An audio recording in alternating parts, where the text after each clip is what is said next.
Ente ngikuti Al-Quran tapi nggak ngikuti Habib habaib, ente juga sesat. Bahkan sampai Imam Syafi'i yang katanya Imam Syafi'i ini adalah dikenal sebagai keturunan Nabi Muhammad juga. Tetapi Imam Syafi'i mengatakan kepada jemaahnya, kepada murid-muridnya, apabila kalian mendapatkan sesuatu yang tidak sejalan dari lisanku terhadap Al-Quran dan Sunnah, maka jangan ikuti.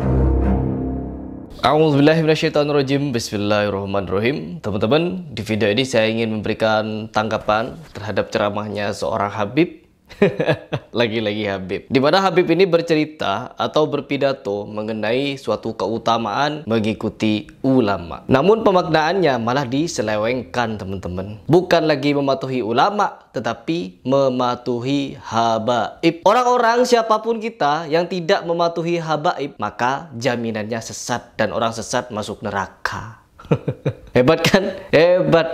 Jadi kalau kita meskipun ikut Al-Quran, ikut As-Sunnah, tetapi kita tidak ikut habaib, maka kita akan masuk neraka. Masuk neraka kita. Nah, baik teman-teman, kemarin saya di-share oleh netizen, yaitu ceramahnya Habib Taufik Assegaf, di mana Habib Taufik Assegaf ini memberikan pidato bahwa siapapun yang ikut Al-Quran tetapi dia tidak mengikuti habaib, maka dia sesat. Padahal sebelumnya saya pernah mengambil isi ceramahnya Habib Taufik Assegaf ini untuk membantah suatu statement yang ngawur juga. Namun di sini setelah saya di-share, oh ternyata memang begini juga dia tujuannya, yaitu untuk pengguluan. Nauzubillah. Oke, mari kita simak seperti apa videonya dan kita tanggapi nanti. Oke, tidak perlu panjang lebar. Mari kita simak seperti apa ceramahnya. Ini Nabi dan keluarganya, ulama itu pengawalnya. Oh, ini Nabi ya, terus ini ulama. Nabi ini di depan beserta keluarganya, ini ulama. Ulama pengawalnya Nabi dan keluarganya. Jadi kalau ulama itu warisan para Nabi, berarti mereka ini adalah pengawalnya. Dan bagaimana dengan Habib? Apakah Habib ini termasuk ulama atau Habib ini lebih dari ulama? Coba kita simak.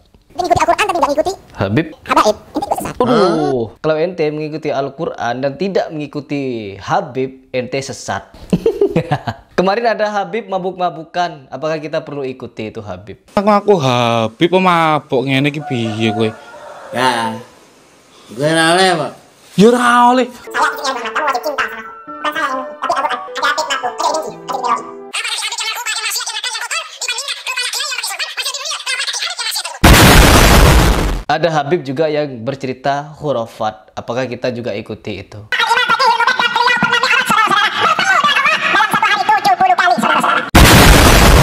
Ingat, di dalam perihal ini saya juga pernah berdebat dengan salah satu muhibbinnya para wali-wali ini dengan menyampaikan dalil as-salatu mi'rajul mu'minin. Salat itu adalah mi'rajnya orang-orang mukmin. Kalau memang salat itu adalah mi'rajnya orang mukmin, kenapa di situ dinyatakan pernah? Kalau memang orang mukmin ini salat itu adalah mi'raj, kenapa 70 kali sehari? Kenapa gak 5 kali sehari? Sesuai dengan waktu sholatnya. Sholat wajibnya maksudnya. Di sini kerancuan pikiran mereka. Pernah mi'raj katanya 70 kali sehari. Kenapa harus ada kalimat pernah? Berarti sebelumnya belum pernah. Dan setelah itu tidak pernah lagi. Jadi ada satu momen dia, si wali ini, pernah mi'raj. Setelah itu tidak pernah lagi. Jadi mereka menggunakan dalil untuk mencocok logikan dongeng yang ada di kalangan mereka. Ngibul.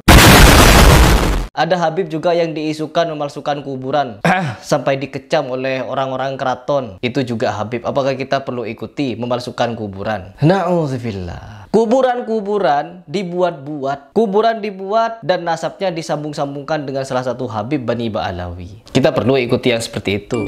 Ya tidak. Ini sangat luar biasa teman-teman. Karena kita melihat banyak sekali oknum-oknum Habib di Indonesia ini yang terkhusus mendoktrin ajaran-ajaran yang menyimpang dan sesat menyesatkan. Habib yang satu mengkapling-kaplingkan nasab. Orang pribumi yang menikahi syarifah, maka dia tidak akan diterima ibadahnya, seluruh amal ibadahnya sampai hari kiamat. Kecuali dia bisa mengembalikan keperawanannya. Statement seperti ini teman-teman, apakah mau kita ikuti? Tidak. Statement yang tidak berlandasan ini, tentunya statement ini telah mencederai atau telah menganggap Sayyidina Utsman bin Affan dia tidak bisa dianggap kepemimpinannya. Karena apa? Telah menikahi 2 anaknya Nabi. Yang pertama dinikahi oleh Utsman bin Affan. Setelah dia meninggal, adiknya dinikahi oleh Utsman bin Affan. Apakah Utsman bin Affan itu tidak diterima amal solehnya? dari dia hidup sampai dia meninggal. Sampai kiamat kalau perlu. Na'udzubillah min dzalik. Fatwa seperti ini sesat dan menyesatkan. Dan apakah kita mau ikuti fatwa seperti ini? Ini Habib loh. Katanya kalau kita tidak ikut Habib, maka kita sesat. Ini mengeneralisir Habib-Habib yang menyatakan statement-statement yang sesat dan menyesatkan. Ini juga sesat nih. Pernyataan yang tidak dapat dibenarkan nih. Habib Taufik Assegaf ini. Dan ini masih ada pengikutnya ya. Coba kita simak dengan seksama dari awal sampai akhir. Takutnya saya ada yang salah pendengaran. Kita ulang. Itu ngikuti Al-Quran tapi nggak ngikuti habaib. Itu sesat. Pasti sesat. Pokoknya kalau kita tidak mengikuti Habib, sesat. Neraka tempatnya. Kalau pengen masuk surga, ikut Habib. Meskipun kita tidak sholat, kita tidak beramal soleh, bahkan kita sebagai pelaku maksiat yang luar biasa, tapi kita ikut Habib, nanti diberi tiket sama Habib. Nanti kalau malaikat munkar nakir datang nanya pertanyaan kubur, jangan lo jawab man. Lo kasih surat dari gue, lo masuk surga tanpa hisab. Uish, dijamin masuk surga tanpa hisab oleh si Habib. Dikasih tiket, kertas kotak ditulis. Kalau nanti ada malaikat nanya man, jangan dijawab. Kasih ini tiket. Semaksiat apapun kalian, sebobrok apapun ibadah kalian, cinta kepada Habib, surga tanpa hisab. Dikasih tiket kalau kita sudah mati. Karena apa? Mencintai Habib. Makanya teman-teman, bangsa pribumi ini banyak yang dibodoh-bodohi. Dengan keramat-keramat tertentu jadi bodoh. Ini ke depan saya akan membahas beberapa pembodohan publik yang berkedok agama. Yaitu orang-orang yang membodohi umat tentang untuk mendapatkan kekayaan, uang gaib, fulus-fulus yang merah halus-halus, kuburiun, yang ngalap-ngalap berkah di kuburan, cium-cium nisan, begadang di kuburan, naruh air di kuburan untuk diminum berkahnya. Saya akan membahas ini nantinya. Karena apa? Jadi teman-teman, kita di dalam beragama itu bukan untuk mengikuti nasab atau mengagung-agungkan nasab, tetapi mengembalikan kepada kebenaran. Saya menjelaskan di sini dengan secara simpel agar kalian paham bahwa sekelas Imam Syafi'i saja dia ada fatwanya yang tidak diikuti oleh muridnya, bahkan dibantah langsung oleh muridnya. Dan bagaimana dengan Habib-Habib sekarang yang tidak mau disalahkan dan mau didewakan terus? Na'udzubillah min dzalik. Yang pantas jadi murid saya Imam Syafi'i.